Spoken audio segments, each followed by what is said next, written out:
Avant de rentrer dans la partie historique, je vais un peu m'étendre dans l'introduction et je m'adresse à Raphaël Arnaud qui vient d'être élu député de la République française. Félicitations à toi Arnaud. Au passage, je me contrecarre que tu sois fiché S ou pas, ça n'a aucune importance pour moi.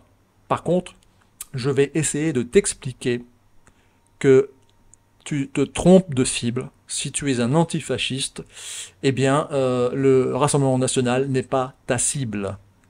Parce que le Rassemblement national est, comme l'explique bien Michel Onfray, tout à fait légal en France. Et je ne pense pas qu'en France, un mouvement fasciste soit autorisé. Je vais te brosser dans le mauvais sens du poil et te demander d'arrêter de faire du mal à Vincent Lapierre, toi et tes amis. Vincent Lapierre n'est pas un fasciste. Et tu vas comprendre pourquoi. C'est pas du tout un facho. Alors maintenant, cher Raphaël, je vais t'expliquer ce que n'est pas le fascisme. Le fascisme, ce n'est pas de l'ultralibéralisme à la Reagan.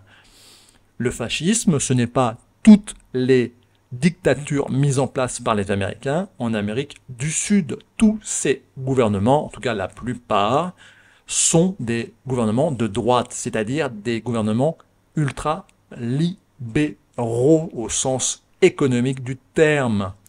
Le fascisme, ce n'est pas ça. Alors, qu'est-ce que ce n'est pas non plus? Le fascisme, ce n'est pas non plus le national-socialisme. Le fascisme n'a pas été fondé sur la haine des autres. Le fascisme n'est pas un parti raciste ou antisémite. Je rappelle que la maîtresse favorite de Benito Mussolini était de confession juive. Je rappelle que les centres de Bétard, du Bétard, étaient formés et entraînés en Italie. Alors le Bétard, pour ceux qui ne savent pas, c'est des troupes paramilitaires sionistes des années 20 et 30. C'est eux qui ont défendu les premiers colons en Israël. Enfin, troisième point, le fascisme, ce n'est pas, mais alors pas du tout une oligarchie mise au pouvoir par des intérêts financiers internationaux. Comme tu peux le voir, c'est le cas pour Monsieur Macron, hein, avec qui tu as fait alliance contre les les soi-disant fascistes du Rassemblement national. Alors maintenant qu'on a dit ce que n'est pas le fascisme d'une manière générale, bien évidemment je simplifie un peu ici, je vais pouvoir dire ce qu'est le fascisme. Le fascisme, c'est un mouvement politique dit futuriste. Alors qu'est-ce que ça veut dire? Ça veut dire que tous les mouvements révolutionnaires, d'ailleurs de la Révolution française à Pol Pot, hein, pour faire simple, tous les mouvements révolutionnaires sont fondés sur l'idée, le principe de fabriquer un homme nouveau. L'ancien étant mauvais, on va façonner, fabriquer, même s'il faut tuer tous les hommes, un homme nouveau qui lui est parfait, supérieur, etc. Alors ça peut aller aussi bien dans un niveau racial, donc ça c'est l'hitlérisme, que pour le communisme, un homme nouveau, c'est-à-dire qui va être éduqué, instruit, pour pouvoir un jour vivre sans gouvernement. En attendant, on met en place un régime totalitaire pour éduquer et instruire les hommes. Fabriquer, c'est la fabrique de l'homme nouveau. Le fascisme ne fait pas exception à cette règle. Aujourd'hui, nous avons un exemple on va dire d'un pays qui pourrait être apparenté à du fascisme, car c'est une dictature, c'est le Salvador. Et d'ailleurs, son dirigeant, Nayib Bukele, se dit et se définit comme le dictateur le plus cool du monde. Voilà un exemple de société néo-fasciste, peut-être, parce que c'est un homme du peuple, il vient de la gauche à la base, et il a fait une révolution, il a détruit les gangs, et je rappelle que les gangs, la mafia, comme Ronald Reagan, je ne dis pas qu'il est un mafieux, hein, mais les ultra-libéraux sont également les mafieux. Les mafieux sont des ultra-libéraux. Ils ne veulent pas d'État. Hein. La définition, mais ça on le verra un peu plus tard, mais la définition d'un ultralibéralisme, c'est quelqu'un qui ne veut pas d'État. Eh bien c'est ce que les mafieux ne veulent pas non plus. Que ce soit au Salvador, au Royaume du Cambodge où je vis, en Russie, en Iran, euh, dans tous ces pays-là, il n'y a pas de gang, il n'y a pas de mafia. Car un pays strict, avec un régime à tendance totalitaire, ne laisse pas passer la mafia.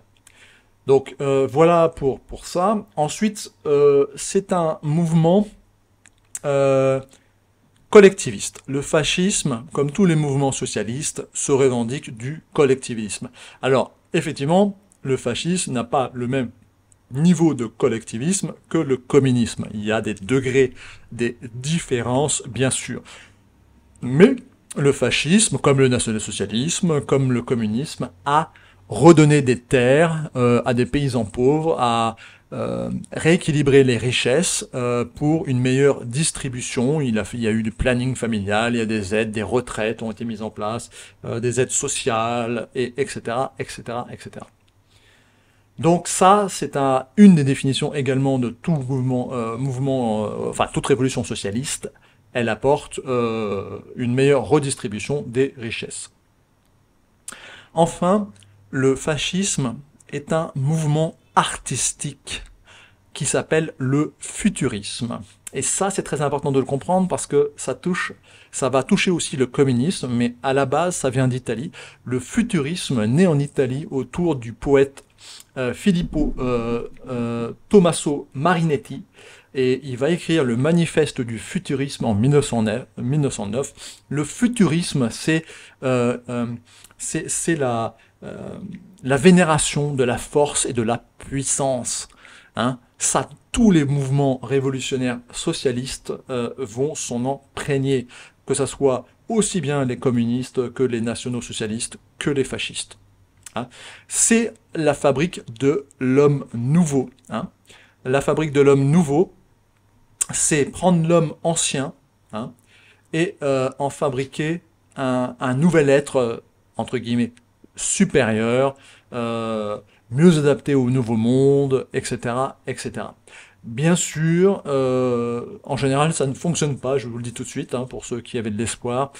Toutes les révolutions ont voulu fabriquer cet homme nouveau, mais hélas, ça n'a jamais abouti à rien de bien transcendant. Hein. C'est aussi Nietzsche, au passage, bien évidemment. Donc voilà un petit peu pour l'introduction. Maintenant, je rentre dans la partie histoire. Alors, Raphaël. Le fascisme est donc un mouvement politique socialiste et nationaliste. Je sais que ça va être peut-être compliqué pour toi de comprendre, toi et tes amis Antifa. Mais oui, il y existe un socialisme nationaliste. Effectivement. Pour faire simple, il y a deux grandes tendances dans le socialisme. Il y a une tendance, on va dire, internationaliste. Ça, c'est la branche sans doute que tu préfères. Hein. C'est le trotskisme. Et ensuite, il y a ce qu'on appelle également le national-bolchevisme, ou le national-socialisme, ou le fascisme. Alors le national-bolchevisme, c'est un mouvement bolchevique qui est apparu en Allemagne. Ce n'est pas le national-socialisme, hein, c'est vraiment des communistes, mais nationalistes, ce que fera Staline plus tard. Le national-socialisme, comme le fascisme, fut un mouvement socialiste et nationaliste. Hein. Ce mouvement était en Allemagne très porté à gauche avec les frères Strasser, par exemple. Hein. Hitler, au début, était un peu dans cette mouvance. Mais Hitler, c'est un opportuniste, c'est pas un vrai homme politique, c'est comme Macron, il serait capable de vendre sa mère et son père pour le pouvoir. Les frères Strasser avaient comme secrétaire, Gregor Strasser avait comme secrétaire un certain Goebbels. Et là, je ne vais pas vous les lire là, mais enfin, je vous invite à lire les textes de Goebbels sur le national-bolchevisme. Il était tout simplement en admiration pour Staline, même pas Staline, pour Lénine, pardon, et ce qu'ils avaient réussi à faire comme révolution contre le capitalisme. Je parle bien de Goebbels, oui, oui. Donc voilà, hein, il faut bien comprendre ces nuances. Et ensuite, Hitler lors de la nuit des longs couteaux, hein, fait un coup d'État dans le parti et élimine toute la frange gauchiste du national-socialisme et va travailler pour le grand capital. Et c'est contre la révolution bolchevique, bien sûr. Et c'est à cette époque-là que des personnages tels que Churchill vont écrire des textes en disant que Hitler, c'est fantastique ce qu'il fait, il combat le bolchevisme, il est vraiment très courageux. Mais dans un certain sens, quand Hitler va prendre le pouvoir, il va aussi influencer Mussolini pour aller plus à droite. Hein.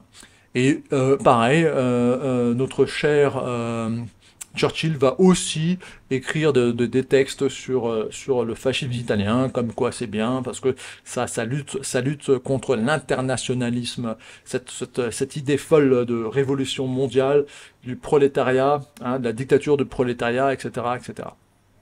Voilà, bon ça c'est une petite parenthèse que je referme ici, parce que c'est intéressant de le comprendre.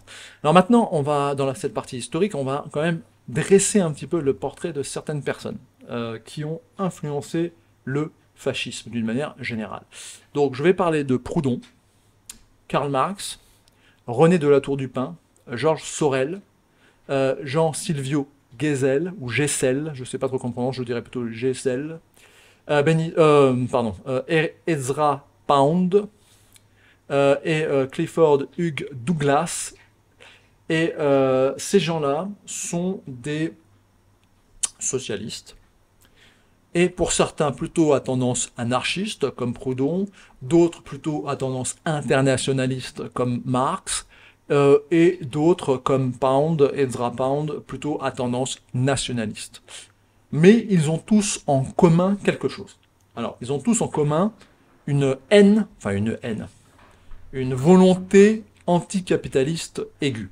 Qu'est-ce que ça veut dire? Je rappelle le contexte, nous sommes après la Première Guerre mondiale et la crise de 29. L'Europe est en crise. L'Allemagne en particulier, mais l'Italie également, la France également. Des millions d'hommes sont morts en 14-18, les plus valeureux, les plus jeunes, exactement ce qui se passe hélas en Ukraine en ce moment.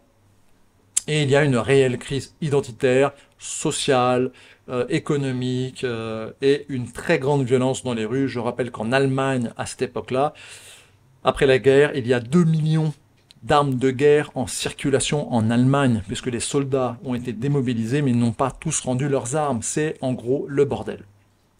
Alors, en France, c'est un peu mieux organisé, mais en Italie, c'est un peu le bordel aussi. Alors, ces intellectuels qui datent du siècle d'avant, hein, certains sont du 19e siècle, d'ailleurs la plupart sont nés au 19e siècle et morts au 20e, vont avoir des idées nouvelles, la fabrique de l'homme nouveau, vous vous souvenez? Alors Proudhon, bien sûr, on le connaît, sur la notion de propriété. Qu'est-ce que la propriété? La propriété, c'est le vol. Donc Proudhon est un anarchiste, mais un anarchiste à tendance quand même un petit peu nationaliste. C'est-à-dire en fait, l'anarchisme, bien évidemment, c'est l'idée de ne pas avoir d'État, ou un État très succinct, très petit. Mais Proudhon, il est raisonnable, il est raisonné, il ne veut pas faire la révolution internationale. D'ailleurs, c'est pour ça qu'il va se fâcher avec Marx. Il propose le mutualisme, et le mutualisme, ça va influencer le fascisme, on va le voir après. Bon, Marx, j'ai allé voir ma vidéo sur Marx, hein. Il y a une vidéo complète sur lui, bien évidemment c'est très important, mais en gros c'est la révolution internationale des prolétaires, donc c'est la dictature du prolétariat. Marx veut faire une révolution par les armes s'il le faut, dans la violence. René de la Tour du Pin, lui, c'est un catholique royaliste, mais de gauche. C'est le socialisme à la française, catholique. Voilà, c'est intéressant. C'est, on va dire, la droite française, mais la droite française, du coup, socialiste. Hein. Voilà. Ensuite, très intéressant, vous avez Georges Sorel. Georges Sorel, c'est un penseur franco-italien, et lui va énormément influencer le fascisme. Alors, on peut le considérer comme un marxiste, mais c'est pas vraiment le cas. Il est plus, il a des différences. Pourquoi? Parce que il mélange les idées communistes et nationalistes. D'accord? Un peu, un peu, et d'ailleurs, c'est lui qui crée le cercle proudhonien, et il reprend de chez Proudhon l'idée de l'anticapitalisme, mais raisonnée. C'est-à-dire, en fait, il faut garder des frontières des États. Pour l'instant, il faut y aller progressivement, tout du moins. Voilà, donc lui, il va créer ce qu'on appelle le sorélianisme, hein, les soréliens. D'ailleurs, je pense que Soral, hein, le nom de Soral vient un peu de ça. Voilà, donc lui c'est un personnage très intéressant et il a des liens avec Mussolini. Sorel a été le précurseur du fascisme en quelque sorte. Ses idées ont influencé Mussolini qui considérait Sorel comme son mentor. Voilà, d'accord. Donc ça c'est un mélange de nationalisme et de socialisme. Ensuite vous avez Silvio Gesell, bon je prononce sans doute mal. Alors lui c'est très important. Il fait une critique de Marx d'ailleurs. Pour lui, il a une idée, si vous voulez, très économique, très intéressante. Euh, il dit après quasiment le contraire de Marx. Marx parle du moyen de production qui est aux mains des capitalistes, qu'il faut reprendre et qu'il faut contrôler. Gisèle dit le contraire, non, il dit il faut produire encore plus. Voilà, d'accord. Si les maisons coûtent cher, c'est qu'il n'y en a pas assez. Si on produit plein de maisons, d'accord, en abondance, eh ben, le prix des maisons va s'écrouler et le capital va s'écrouler. D'accord. Donc il a une idée, une approche totalement différente. Et c'est lui aussi qui invente l'idée de la monnaie fondante. Ça c'est intéressant, qui a été appliqué dans les années 30 en Autriche. La monnaie fondante, c'est de dire que la monnaie est faite pour circuler. Et donc la monnaie doit se dégrader comme une denrée. Alors, je fais une parenthèse, Proudhon a été beaucoup critiqué parce qu'il voulait arrêter l'argent et lancer le troc, mais ça ne fonctionne pas. Ça, c'était une idée un peu stupide. On va pas faire du troc dans la vie, il nous faut de l'argent, c'est pratique.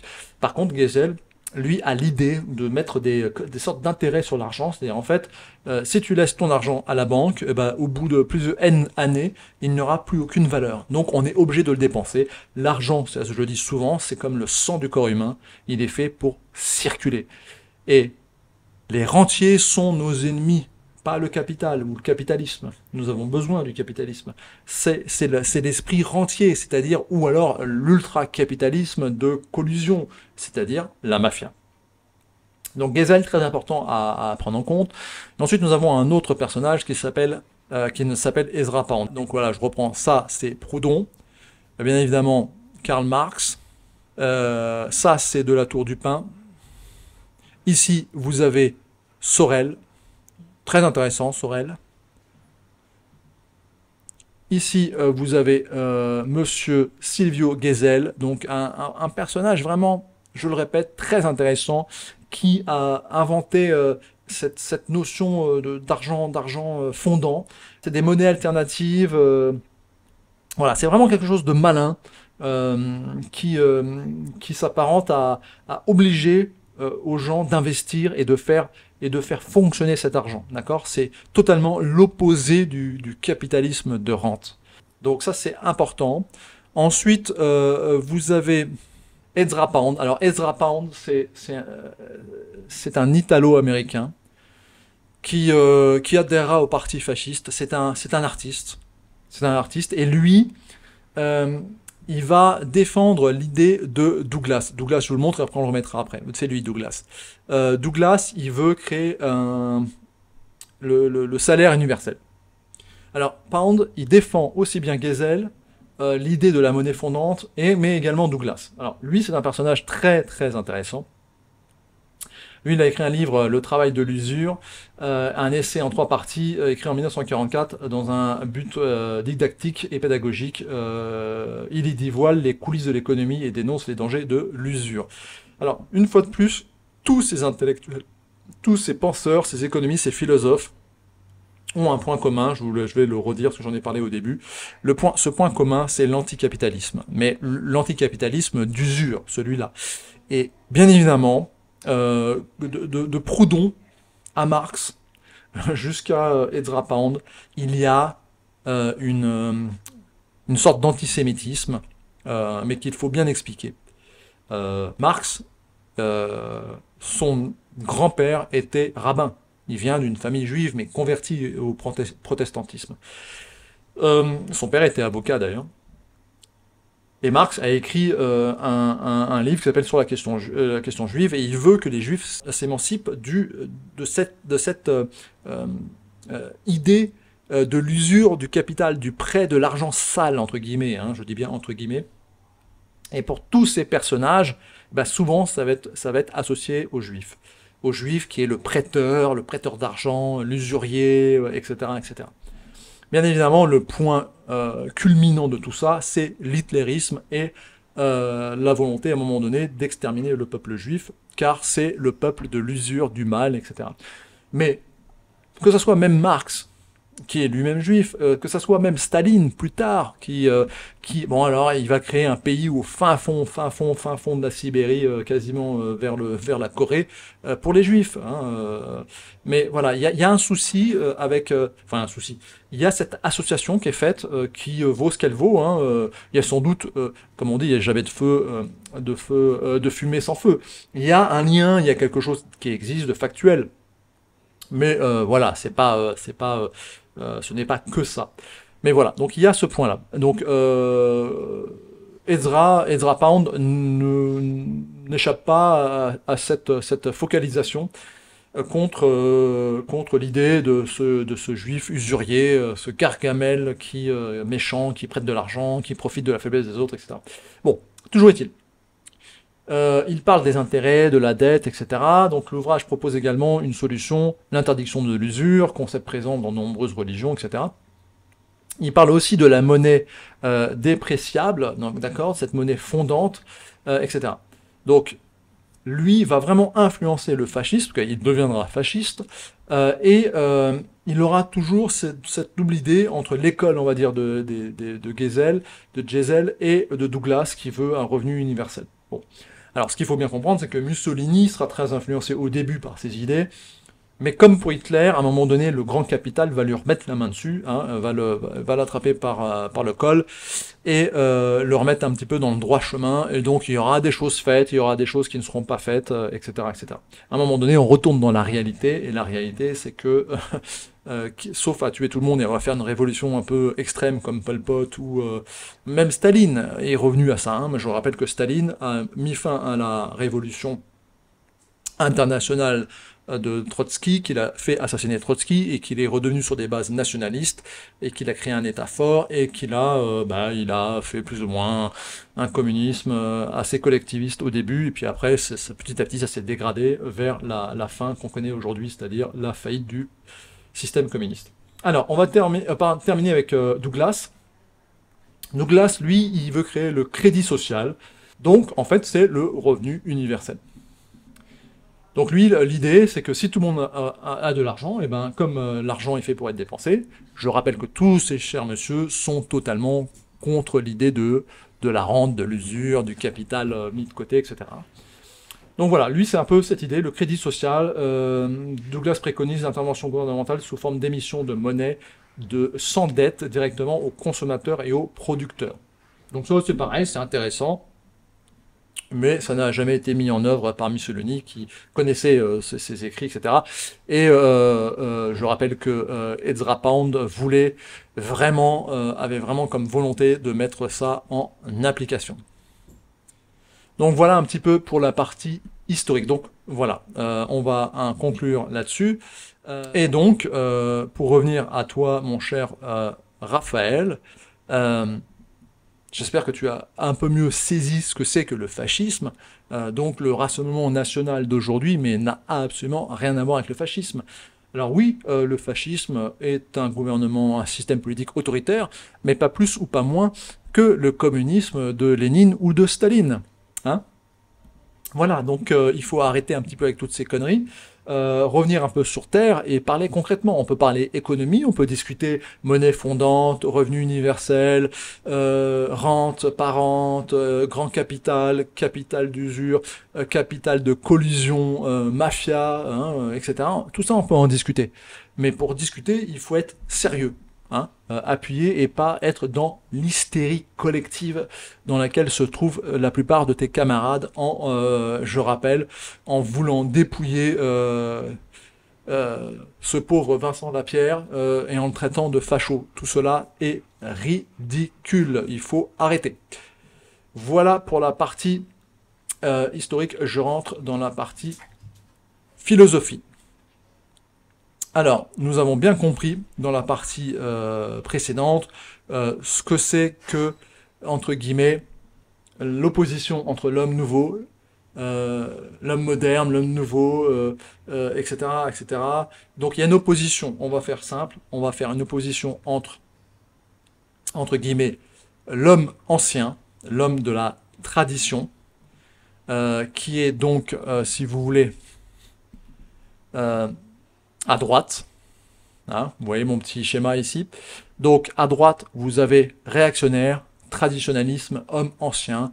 À gauche, vous avez progressiste, déconstructionnisme, homme nouveau. Donc tous les mouvements socialistes de gauche, donc incluant le fascisme, et oui, Raphaël, veulent du progressisme. C'est des mouvements souvent fondés comme Marx. Marx adorait les sciences, le modernisme, même si la machine pouvait remplacer le travailleur, c'est quelque chose qui est... Voilà. Et ben le fascisme, c'est pareil avec le mouvement futurisme, c'est le progrès, la vitesse, la déconstruction pour construire un nouveau monde, et c'est le résultat, c'est la fabrique de l'homme nouveau. Voilà. Donc ça, c'est très important de comprendre, en opposition à la droite, donc qui est réactionnaire, elle veut garder ses traditions, donc traditionnalisme, l'homme ancien. Mussolini était contre la religion ancienne, il voulait créer une nouvelle religion étatique, comme Hitler d'ailleurs, et ben, ou comme le communisme. Et ben ça, c'est en totale opposition avec l'homme ancien de la tradition. Le fascisme ou le national-socialisme ou le communisme sont à gauche fondamentalement opposés aux mouvements de droite qui sont réactionnaires, traditionnalistes, l'homme ancien. L'homme nouveau face à l'homme ancien. D'accord? Ça, il faut le comprendre. Et là, il y a un personnage très important dont on va parler, c'est Julius Evola. Julius Evola est souvent à tort pris pour un homme un fasciste, pour faire simple. Mais pas du tout. Julius Evola, c'est un intellectuel très important, etc. Mais c'est un homme de droite. Et il va étudier le fascisme, parce qu'il est à la même époque, il a vécu le fascisme. Et pour lui, le fascisme n'est pas abouti, parce que le fascisme est trop à gauche. Lui, c'est un homme de la tradition. Comme Guénon, d'ailleurs. Un homme de la religion, hindouisme, etc., etc. Voilà. Et donc, Evola étudie le contenu doctrinal du fascisme italien du point de vue d'un homme de droite authentique, traditionnalisme et contre-révolutionnaire. Il s'éloigne des idéalismes nostalgiques et du dénigrement systématique du conformisme antifasciste. Evola a également été associé au néofascisme plus tard, mais à tort. C'est ce mélange-là, cette ambiguïté, parce que les gens ne comprennent pas, ils n'ont pas de culture suffisamment poussée. Le Pen, père, n'a jamais été fasciste, encore moins national-socialiste. Il a eu dans ses rangs d'anciens SS, de la Waffen-SS, donc des soldats, pas des hommes politiques, mais parce que c'était des anciens paras ou des anciens SS, etc. Mais c'est un homme de droite, fondamentalement. Il était très proche de Reagan. C'était un homme qui voulait une liberté économique, mais pas du tout l'opposé du fascisme. Ouais, regardez sur mon petit diagramme. On va partir du fascisme, enfin on va partir du bas, état fort, dictature, totalitarisme. D'accord? Qu'est-ce que ça veut dire? Ça veut dire que le totalitarisme veut un état fort, une dictature, mais une dictature au nom du collectivisme. D'accord? Ça, c'est le totalitarisme. Alors bien évidemment, on verra après dans la partie politique, on peut être un peu totalitaire et de droite, d'accord? Ça, c'est Jean-Marie Le Pen. Mais c'est une tendance quand même qui est plutôt à gauche normalement. Mais ça peut exister aussi un peu à droite, d'accord? Mais un Ronald Reagan il est totalement opposé. Un Ronald Reagan, il est plutôt dans l'anarchisme. Ronald Reagan et la plupart des libéraux américains, c'est-à-dire des républicains, ils veulent pas d'État. C'est les rednecks aux États-Unis, la caricature, ils sont tous armés, ils veulent pas d'État, l'État c'est le mal, etc. Je rappelle que les premiers habitants aux États-Unis sont des gens qui ont fui l'État anglais, qu'ils trouvaient trop tyrannique. Donc l'anarchisme, c'est quoi? C'est un État faible, donc c'est du libéralisme, et c'est de l'individualisme en opposition avec un État totalitaire. Donc Reagan, il est plutôt anarcho de droite. D'accord? Donc c'est là où on commence à maintenant à comprendre peut-être un peu mieux tous ces rouages. On ne peut pas se définir à la fois progressiste et traditionnaliste, par exemple. D'accord? C'est pour ça que ce schéma, je vais l'utiliser après pour vous expliquer à travers toute une galerie de personnages qu'on va étudier ensemble dans la partie politique, les rouages de ces, euh, de ces implications, parce que ça va être intéressant de comprendre graphiquement, vous voyez avec le vert, on va comprendre dans quel espace politique il se situe. Et c'est comme ça qu'on va comprendre qui est fasciste, qui est de gauche, qui est de droite, qui est totalitaire, qui est anarchiste. Et là, on va avoir vraiment des exemples concrets. Donc ça, c'est dans la partie... Je rentre dans la partie politique. Donc nous voilà face au schéma. Donc là, vous allez comprendre. Donc bien évidemment, à gauche, bah, c'est la gauche. À droite, c'est la droite. En bas, c'est l'anarchisme. Et en haut, en bas, c'est le totalitarisme. Et en haut, c'est l'anarchisme, comme on a vu tout à l'heure. Donc on va commencer par un personnage, bien évidemment, intéressant. Il s'agit de Jésus. Alors Jésus est effectivement en haut parce qu'il est anarchiste. Fondamentalement, il vient, entre guillemets, libérer les hommes des pharisiens, de l'esclavagisme de l'argent. Hein, donc il rejette l'État, le roi, l'État, etc. Et il veut libérer l'homme, donc c'est un libéral. Et il est fondamentalement individualiste. Pourquoi? Bah, tout simplement parce que Dieu s'adresse aux hommes de manière individuelle. Donc vous voyez le vert, il est aussi un petit peu réactionnaire, vous voyez que ça touche un petit peu, mais il est aussi un petit peu progressiste. Pourquoi? Ben parce que en fait, il offre le salut éternel au paradis. Donc ça, c'est l'homme nouveau. Nous sommes un homme ancien, mais en même temps, il ne rejette pas la tradition hébraïque. Pas du tout. Il n'est pas là pour créer fondamentalement une nouvelle religion. Il est là pour nettoyer, remettre en ordre les choses. Donc voilà un petit peu la fiche de Jésus. Et si maintenant on va totalement à l'opposé, alors n'y voyez pas quelque chose de particulièrement transcendant ou mystique ou quoi que ce soit, je ne compare pas Mussolini avec Jésus, c'est juste qu'ils sont un peu à l'opposé. Alors j'aimais Mussolini, mais j'aurais pu mettre quelqu'un d'autre. Hein. Mais Mussolini, c'est quand même un petit peu l'inventeur du fascisme moderne, donc voilà pourquoi il est là. Alors, Mussolini, vous voyez, c'est totalement l'inverse, il n'est pas du tout anarchiste, il n'est pas du tout pour un État faible, lui il est pour un État fort, la dictature, et le collectivisme. Vous voyez, donc le vert est vers le bas. Et vers le bas est plutôt à gauche. Alors pourquoi? Parce que c'est un homme de gauche, comme je l'ai expliqué. Il est progressiste, il veut faire une déconstruction pour créer l'homme nouveau, la fabrique de l'homme nouveau. Mais il est un petit peu à droite quand même, parce que il préserve les traditions. Il n'est pas totalement progressiste, d'accord? Il n'est pas LGBT, etc., etc. Donc voilà. Maintenant, on va aller un petit peu à l'extrême gauche. Hein, et là, on va voir un personnage très intéressant qui est Robespierre. Alors bien évidemment, Robespierre est totalement à gauche, progressiste, déconstruction, homme nouveau, révolution, mais il est pour un État fort. Il n'est pas du tout internationaliste. Les révolutionnaires, c'était des nationalistes. Et c'est pour ça qu'ils ont fait la guerre contre toute l'Europe. Parce qu'ils voulaient préserver les frontières de la France. Et au passage, je suis obligé de le dire, mais les Vendéens étaient moins nationalistes. Ils ont fait appel, ils étaient plus européens, internationalistes au niveau royal. Parce qu'ils ont fait appel aux Anglais. Ils auraient très bien aimé que l'Angleterre envahisse la France et qu'on mette un royaume anglais au pouvoir. Hein, parce que le royalisme, en réalité, à quelque part, il y a une ambiguïté avec le nationalisme. Hein.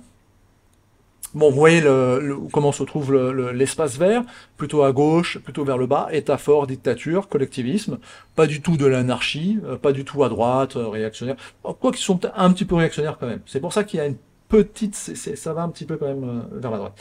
Alors, si on remonte vers l'anarchisme, bon, il y a son collègue, il n'est pas forcément plus anarchiste que l'autre, hein, monsieur Danton, pareil, hein, vous voyez, c'est à peu près pareil. Je le refais remonter un petit peu sur l'anarchisme. Bon, c'est plus pour le principe. Alors après, là, vous avez un vrai anarchiste, c'est Proudhon, bien sûr. Donc lui, il est pas totalement contre l'État non plus. Hein. Vous voyez, c'est ce que je disais tout à l'heure. Proudhon, il veut y aller progressivement. Il veut pas faire de révolution. Donc bien sûr, à gauche, progressiste, homme nouveau, déconstructionnisme, anarchisme, état faible, libéral, individualisme, etc. Donc ça, c'est Proudhon, c'est tout à fait exact. Mais avec un petit côté quand même état fort. Il n'était pas totalement contre l'État. Là, par contre, on va tomber sur un vrai internationalisme, là, on tombe sur un vrai personnage à tendance anarchiste, c'est-à-dire internationaliste. C'est Trotsky. Alors Trotsky, à gauche, bien sûr, donc progressiste, déconstructionniste, homme nouveau, comme les autres, mais lui, il est plutôt pour pas d'État, hein, c'est un internationaliste, hein, la révolution internationale, donc libéraliste et individualiste. Et lui, on peut pas vraiment dire qu'il soit collectiviste, parce que comment peut-on être collectiviste sans État? On ne peut pas. D'accord? Alors, il y en a qui vont m'expliquer que si, c'est possible, parce qu'on va faire des trucs, des groupes, des choses. Non, non, non, non, non, soyons sérieux. Donc là, on a déjà vu, donc c'est Jésus. Jésus, il est au sommet du libéralisme.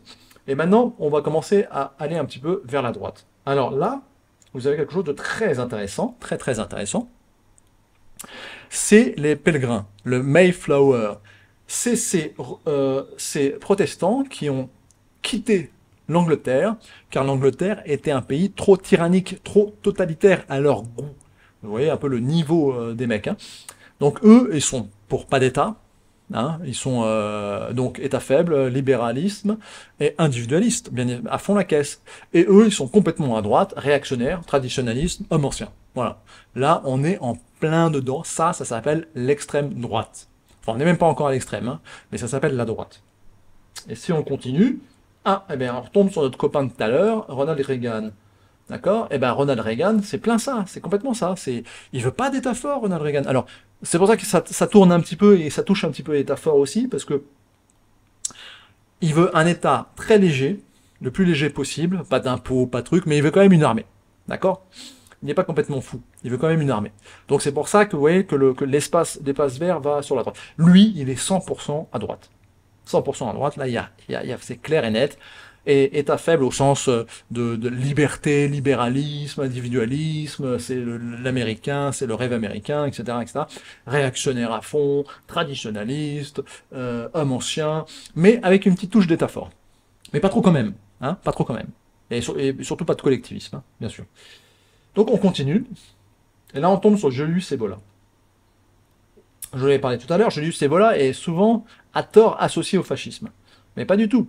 Ça, c'est la grande confusion qu'il y a entre l'extrême droite, ça Raphaël note, hein, l'extrême droite et le fascisme, c'est quasiment opposé. Donc, Julius Evola, d'ailleurs, a critiqué le national-socialisme, il a critiqué le fascisme en cela, parce que lui, c'est l'homme de la tradition, l'homme ancien.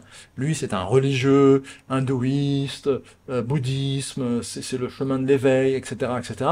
Donc lui, c'est pareil, il est vraiment l'homme de droite, pur et dur. C'est qu'il veut pas trop d'État, mais il faut quand même un État léger, on va dire, mais quand même fort. Il veut pas de collectivisme, mais il n'est pas forcément non plus trop individualiste, d'accord?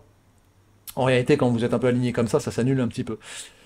Les opposés s'annulent. En fait, c'est vraiment l'homme de la tradition, etc. D'ailleurs, c'est très intéressant, Julius Evola, je vous invite à le lire, mais c'est pas du tout un fasciste. Mais alors, pas du tout. Et là, on va mettre ici, pour bien marteler le point, lui, il est l'homme le plus à droite du diagramme, d'accord? C'est César. César, c'est l'homme de la droite, pur et dur. Hein? Il commence un petit peu d'ailleurs à aller dans la dictature, lui. Homme de droite, mais avec un penchant un peu de dictature, bien évidemment, mais en même temps assez individualiste. Hein. Les Romains, c'était pas du collectivisme fou. Ils donnaient des terres aux soldats, etc. La Roumanie, d'ailleurs, hein, Rome, Romain, Roumanie, c'était des territoires donnés aux bons soldats qui avaient servi. Lui, il est 100% réactionnaire, traditionnel, homme ancien, etc., etc. N'allez pas lui parler de progressisme à Jules César ou de choses comme ça. Je pense pas qu'il aurait apprécié. Donc on continue. Et là, je vous ai mis Bukele dont on parlait tout à l'heure. Mais Bukele, bon, il va, on descend un petit peu vers la gauche tout de même, d'accord? Donc Bukele, il va de plus en plus vers la droite. Il était plus à gauche avant, mais là, il va un peu plus vers la droite. Mais je le mets un peu à gauche, dans son espace va un peu vers la gauche, hein, vous voyez. Par contre, lui, État faible, non. Non. C'est État fort, dictature, et avec une touche de collectivisme. Hein. Il est quand même, il est issu de la gauche quand même. Par contre, il est pas trop progressiste. Hein. Il a mis des lois anti-LGBT, un peu à la Poutine d'ailleurs. Réactionnaire, oui. Homme ancien, oui. Traditionnaliste, oui. Il est religieux, il croit en Dieu. On ne sait pas très quelle est sa religion, mais peut-être musulmane, on ne sait pas trop. Voilà. Ensuite, là, vous avez Hitler. Alors Hitler, je le classe à droite, vous voyez, parce que Hitler, même s'il est issu du national-socialisme, après la révolution des longs couteaux, il passe à droite. Hein. Il fait un pacte avec le grand capital et il passe à droite pour défendre le capital contre la révolution de gauche bolchéviste. Voilà, bon, c'est à peu près pareil, vous voyez, réactionnaire quand même, mais il a quand même une touche d'homme nouveau, Hitler, malgré tout, parce qu'il a adhéré à ses idées au début. Hein, mais bon, lui est à fort, dictature, collectivisme, oui. On continue, et là, on est vraiment, on commence à rentrer vraiment là un peu plus à gauche, mais on est toujours à gauche dans une tendance droitière. Hein. Kim Jong-un, bon bah Kim Jong-un, pardon, lui, bah est à fort, hein, plutôt réactionnaire, un peu plus vers la gauche. Hein, c'est quand même un communiste lui, hein, ouvertement. Hein. Mais bon, ce qu'il a de communiste, on ne sait pas trop. Hein. Le parti communiste est beaucoup plus à gauche que lui. Hein. Lui, on l'a vu tout à l'heure, c'est le Duce. Bon, donc, comme on l'a vu, Mussolini, c'est lui on va dire l'exemple un peu typique du fascisme, puisque c'est lui qui est à l'origine du fascisme. Mais on voit qu'il est quand même très à gauche, même s'il y a une petite pointe d'homme traditionnel, etc., un petit peu réactionnaire, mais il est quand même très à gauche. Il était anti-religieux, il n'était pas forcément à droite, hein, Mussolini, pas du tout. Bon, là, on tombe sur du national-socialisme de gauche, Grégoire Strasser. Donc là, c'est, vous voyez, on va vraiment vers la gauche, progressisme, progressiste, mais pas au sens moderne, wokiste du terme, hein, bien évidemment. Hein. C'est l'homme nouveau, la fabrique de l'homme moderne, l'homme nouveau, etc., etc.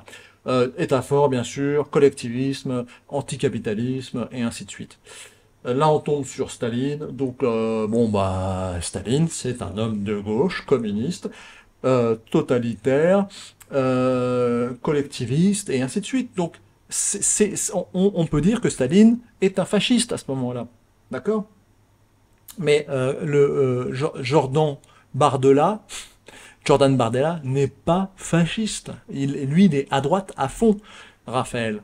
Donc Staline, oui, fasciste, ok, je veux bien. Bon, ça on l'a vu tout à l'heure, c'est donc le poète Ezra Pound, le fasciste, lui très à gauche, orienté très à gauche, intellectuel, monnaie fondante, voire le revenu universel et ainsi de suite. Voilà. Et là on retombe sur notre ami Robespierre, révolutionnaire fasciste, donc Raphaël, gauche gauche bas, hein, voilà, état fort, dictature et ainsi de suite. Donc voilà un petit peu le diagramme qui offre la possibilité de s'y retrouver. Et vous voyez qu'au centre, j'ai mis 3 personnages intéressants. Pourquoi? Parce que ces personnages, ils sont, on va aller de la gauche à la droite, ils sont les plus représentatifs d'un tout. Hein, parce que eux, on aurait quasiment pu mettre du vert partout. Alors peut-être pas sur l'anarchisme, bien sûr, mais voilà. Donc Poutine, je le mets quand même à gauche parce qu'il est issu du monde communiste. Mais voilà, il est quand même très à droite, comme vous le voyez. Hein, à droite, état fort, avec une petite pointe de l'homme nouveau, progressiste, parce qu'il a ce reste-là, mais il est quand même plutôt à droite. À droite, état fort. Donc est-ce qu'on peut dire fascisme? Pas vraiment, mais bon, encore, pourquoi pas? Pourquoi pas? Parce qu'il est quand même un peu social. Il y a cette attitude-là, voilà. Ensuite, nous avons au centre Napoléon III, mais j'aurais pu mettre aussi un peu Napoléon Ier, c'est un peu pareil. Et ben lui, c'est un peu la même chose. Il est plutôt homme de droite, mais également État fort. Alors lui, il voyait jamais du vert en haut, comme pour De Gaulle, parce qu'en fait, économiquement, ils sont quand même assez libéraux. D'ailleurs, Poutine aussi, mais pas du tout pour un État faible, hein, pas du tout, d'accord? Donc là, on va dire qu'on touche à la pointe de l'individualisme et du libéralisme économique. Bon, le schéma a une limite, on peut pas tout expliquer comme ça, mais voilà. D'accord? Donc eux, on peut pas vraiment dire qu'ils sont fascistes dans le sens d'un Grégor Strasser, d'un Staline, d'un Mussolini, d'un Kim Jong-un, d'un Robespierre, parce que ils sont quand même plus à droite, mais avec une touche sociale. Hein, je vous rappelle que De Gaulle était pour la participation. D'accord? De Gaulle, il était pour que dans toutes les grandes entreprises, il y ait une participation des travailleurs.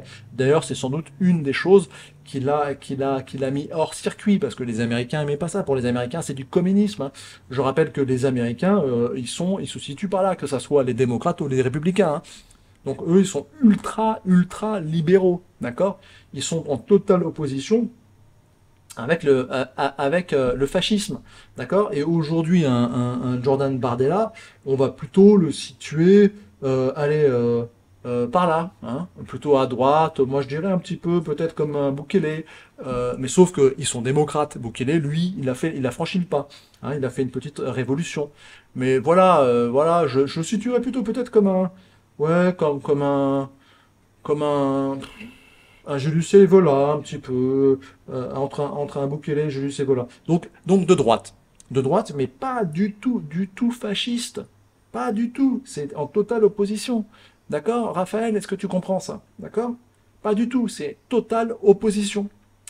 Donc j'espère que là, vous avez un peu mieux compris avec ce petit schéma qui a le mérite d'être un petit peu visuel. Et bien sûr, on peut pas tout résumer à ça, mais voilà, c'est quand même, je pense, intéressant. Voilà. Donc là, maintenant, je rentre dans la conclusion. Mon cher Raphaël, j'espère que maintenant tu saisis un peu mieux la différence entre fascisme et extrême droite. D'accord? Donc Jordan Bardella, tu peux dire extrême droite, mais arrête de dire fasciste. Si tu es antifasciste, tu es anti-Staline, tu es anti-Kim Jong-un, tu es anti-communiste, tu es un anarchiste. Définis-toi comme un anarchiste. D'ailleurs, c'est peut-être comme ça que tu te définis. En réalité, je ne sais pas trop comment tu te définis toi-même. Mais voilà. Bon, je vais dans la conclusion vous parler d'un proverbe que mon père m'a appris, un proverbe anglais, qui dit que, grosso modo, c'est à peu près ça, hein, je me souviens plus exactement, mais qui dit qu'à 18 ans, si tu n'es pas un révolutionnaire, un homme nouveau, un progressiste, tu es un gros égoïste. D'accord? À 18 ans, on est tous, enfin moi j'étais révolutionnaire, euh, national-socialiste. Hein. Alors je suis toujours un peu national-socialiste, mais modéré. Alors pas du tout hitlérien, pas raciste, pas antisémite, tout ça. Hein, d'accord? Faites, soyez intelligent. À 30 ans, si tu n'es pas un capitaliste, tu es un idiot. Ben moi, à 30 ans, ça, je me jette des fleurs. Hein. J'étais capitaliste, start-upper, etc., etc. Je voulais gagner beaucoup d'argent. Voilà, à 30 ans, c'est normal. À 30 ans, tu es dans la force de l'âge, tu penses à toi, tu es un peu égoïste, tu veux fonder une famille, tu veux gagner de l'argent. Ouais, c'est pas anormal, 30, 40 ans, d'être capitaliste. Et puis après, quand tu deviens vieux, comme moi, tu deviens un peu plus faible, tu t'affaiblis, et donc là, tu te dis conservateur. Hein. Euh, Pourquoi? Parce que tu as plus de cœur, tu deviens plus gentil, tu sens que la mort approche aussi, donc tu te dis, la vie, elle est quand même fragile, tu as de l'expérience de ta propre vie. Donc à 65 ans, tu deviens conservateur. Et c'est ce que je deviens moi aussi, je me rapproche de plus en plus de Julius Evola, par exemple. Donc je me dirais de droite, ouais, peut-être, mais j'ai toujours ce côté révolutionnaire et cet homme nouveau que j'aime bien tout de même. Donc voilà un peu pour la conclusion. Donc aujourd'hui dans cette société qui est devenue folle à cause des fascistes aux portes du pouvoir, mais arrêtez, soyez un peu raisonnables tous. En France, le premier amendement n'existe pas. Même Yann LeCun, c'est un Français breton qui est américain aujourd'hui, il a le double nationalité. Il nous fait des tweets quasi tragico-émotifs, comme quoi, heureusement que le fascisme n'est pas resté en France, etc. C'est un des hommes sans doute les plus intelligents au monde. Il a sans doute un QI à 3 chiffres. Mais voilà, il est dans l'hystérie, lui aussi. Il est dans l'hystérie la plus folle, c'est-à-dire l'émotion pure. Non, Jordan Bardella n'est pas un fasciste. Non, Raphaël, Jordan Bardella ne va pas créer une dictature en France. Pas lui. Je dis pas qu'au sein du RN, il y a sans doute des idiots racistes, comme partout, mais il y en a aussi dans le Parti communiste, il y en a partout des idiots racistes. D'accord? Donc voilà. Et je terminerai sur le danger de la révolution. Alors moi, j'étais révolutionnaire, j'ai toujours une petite goutte de nostalgie révolutionnaire, mais maintenant, bon, voilà, j'ai 55 ans, j'ai pas encore 65 ans, mais je deviens un peu réactionnaire, et je comprends bien que rien ne va changer avec une révolution. Les révolutions n'ont à jamais rien changé. Pourquoi? Parce que l'homme reste l'homme. L'homme reste faible, et ça, c'est pas ça qui, c'est pas, enfin, les révolutions ne vont rien changer à notre problème. Donc, Raphaël, je vais terminer en parlant de Kalergi, en parlant de la créolisation, hein, qui était a priori si chère, je pense. En plus, t'as une bonne tête sur cette photo, t'es mignon, hein, t'as l'air gentil. Pourquoi tu fais le dur comme ça? Pourquoi tu vas frapper Vincent Lapierre, franchement? Hein? Non, Raphaël, franchement, regarde-le, Vincent Lapierre. Il a plus une tête de métèque que toi. Et tu le traites de facho, c'est plutôt toi qui as une tête de facho, aux yeux bleus, un peu blonds, bien blancs. Toi, dans la Waffen-SS, t'aurais pas eu de problème pour entrer dans la Waffen-SS, Raphaël. Lui, peut-être un peu plus, parce qu'un peu plus métèque quand même. Un peu plus métis. Voilà les contradictions du monde. Bon, je vais vous parler de Kalergi. Je vous parle souvent de Kalergi. Kalergi, c'était un homme très intelligent, qui est à l'origine un peu de la fondation de l'Europe, de cette tyrannie européenne dans laquelle nous vivons, avec Gertrude SS, gardienne de l'Europe, von der Leyen. Il nous dit ceci, je vais vous lire son petit texte. L'homme du futur sera le produit de différentes races. Les races et classes d'aujourd'hui disparaîtront progressivement par l'élimination des espaces, du temps et des préjugés. La race eurasienne négroïde du futur, similaire en apparence aux anciens Égyptiens, remplacera la diversité des peuples et celle des individus. Plutôt que de détruire le judaïsme européen, l'Europe, contre sa volonté, éduque ce peuple et le conduit à son futur statut de leader de ce processus artificiel. Il parle du peuple juif. Ce n'est pas surprenant que les peuples qui s'est échappés des ghettos-prisons deviennent la noblesse spirituelle de l'Europe. Il parle encore des juifs. Ainsi, cette attention particulière de l'Europe a donné naissance à une nouvelle race d'aristocrates, il parle encore des juifs. Cela est dû à l'anéantissement de l'aristocratie féodale européenne, donc les Français de souche pour Mélenchon, européenne, qui s'est effondrée au moment de l'émancipation des juifs en raison de la Révolution française. Alors ce texte, il est très intéressant. Je vais le détailler. L'homme du futur sera le produit de différentes races. Oui, bien sûr, on va plus ou moins se créoliser dans le monde, c'est quelque chose qui est en cours, et je ne suis pas du tout contre. Moi-même, je suis marié avec une Cambodgienne, voilà, donc pas de problème. Il faut juste laisser le temps au temps, il ne faut pas forcer les choses. Les races et les classes d'aujourd'hui disparaîtront progressivement par l'élimination des espaces. Ça, c'est mon livre Espace épais. C'est exactement ce qui se passe avec l'urbanisation du monde. L'enraciné, l'homme enraciné, regardez ma dernière vidéo avec Christ de Engen, il parle très bien de ça, et lui il est plutôt marxiste. L'enracinement des hommes, c'est dans leur espace ancestral, la terre, la paysannerie. Donc l'élimination des espaces, c'est l'urbanisation du monde. Si cher à Raphaël et Mélenchon, parce que c'est la créolisation, c'est le déracinement des hommes. Alors, l'élimination des espaces, du temps et des préjugés.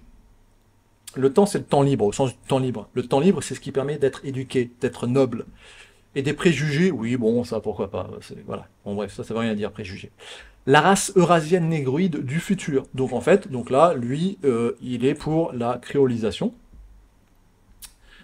Similaire en apparence aux anciens Égyptiens, oui, bon, pourquoi pas, ça se discute. Moi, je pense que les anciens Égyptiens, on en parle dans ma vidéo précédente, c'est en fait c'est des strates qu'il y a eu. Hein. Il y a eu des Africains noirs, après il y a eu des Arabes et ensuite des Caucasiens. Et les Grecs à la fin. Je suis pas sûr qu'ils se soient mélangés tant que ça. Hein. Ça, c'est un fantasme, je pense. Remplacera la diversité des peuples et celle des individus. Les individus, donc, de souche. Hein. Plutôt que de détruire le judaïsme européen, ce qui a été tenté par Hitler, il faut le reconnaître, l'Europe contre sa volonté, donc ça veut dire qu'on est tous un peu antisémites, mais là c'est de Proudhon, ce que je disais tout à l'heure, de Proudhon à Douglas, il y a un fond antisémite, mais pas forcément antisémite stupide, antisémite du sens du capital, de cet argent des pharisiens, hein, cette idée de toujours vouloir manipuler les autres par l'argent. L'argent, c'est-à-dire le capitalisme de collusion, la mafia, hein, le banditisme si vous préférez.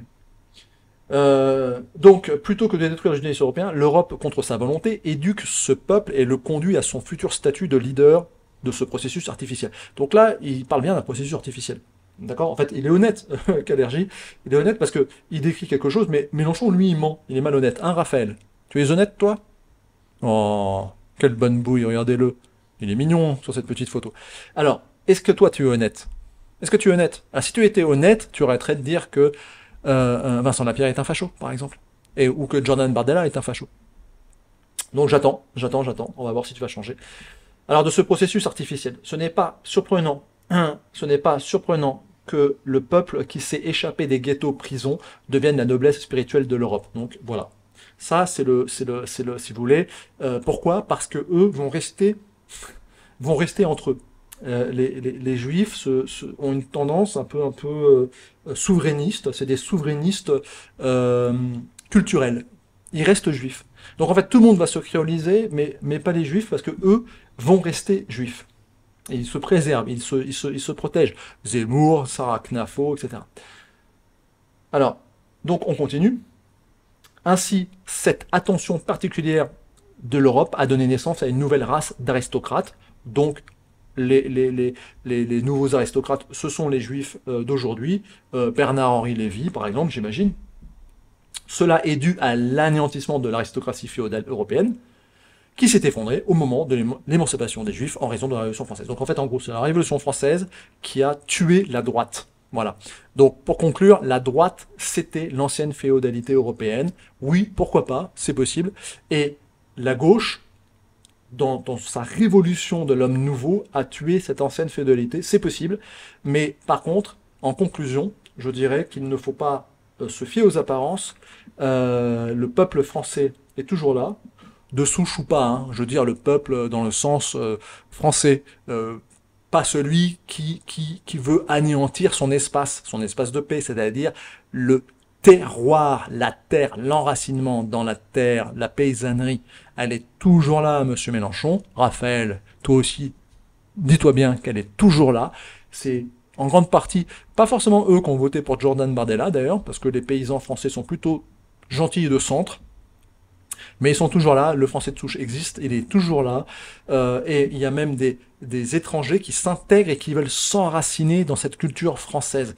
Donc non, Raphaël, non, on va pas tous devenir créoles demain, un jour peut-être, mais ça prendra un peu plus de temps que ce que tu penses. Voilà mes amis, merci de m'avoir écouté sur cette vidéo.